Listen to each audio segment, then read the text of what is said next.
এটা কি করছো ম্যাম? কি করছি? ব্লো ড্রাই করছি হেয়ারে। ঠিক আছে, চলো এদিকে এসো, একটা কথা বলি। অনেকে আমাকে ফ্লোরে এসে জিজ্ঞেস করে যে হেয়ারে ব্লো ড্রাই করাটা ভালো কিনা। আমি অনেক ক্লায়েন্টকেও দেখি যারা হেয়ার কাট করার পর বা হেয়ার স্পা করার পর অনেক সময় স্টাফকে বলে যে প্লিজ আমার হেয়ারে ব্লো ড্রাই দেবে না, ব্লো ড্রাই দিলে আমার হেয়ারটা খারাপ হয়ে যাবে। তো আমি তাদের জন্য কয়েকটা কথা বলছি, আশা করছি তোমাদের জন্য খুব ইউজফুল হবে এই ভিডিওটা।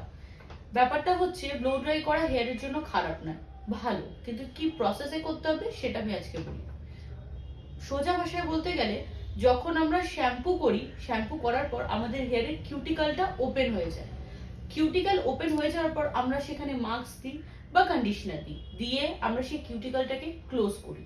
ক্লোজ করে দেওয়ার পর আমাদের কি কাজ আছে? আমাদের কাজ হচ্ছে এবার এই ক্লোজ করে দেওয়ার পর হেয়ারে যে ময়েশ্চারটা আসছে সেই ময়েশ্চারটাকে আমরা ব্লো ড্রাই এর মাধ্যমে হেয়ারে সেট করে দিই। তো আমাদের হেয়ারটা কি হচ্ছে? সিল হয়ে যাচ্ছে, তাতে হেয়ারে সুন্দর একটা শাইন আসছে, হেয়ারটা আমাদের দেখতে অনেকটা হেলদি লাগে। কিন্তু এটা মাথায় রাখতে হবে, যখনই আমরা ব্লো ড্রাই ইউজ করবো না কেন, আমরা একটা ভালো গুড হিট প্রোটেক্টিং স্প্রে বা সিরাম ইউজ করব, তাহলেই আমাদের হেয়ারটা হেলদি থাকবে। আশা করছি ভিডিওটা আপনাদের জন্য খুব ইউজফুল হবে। Thank you so much ma'am.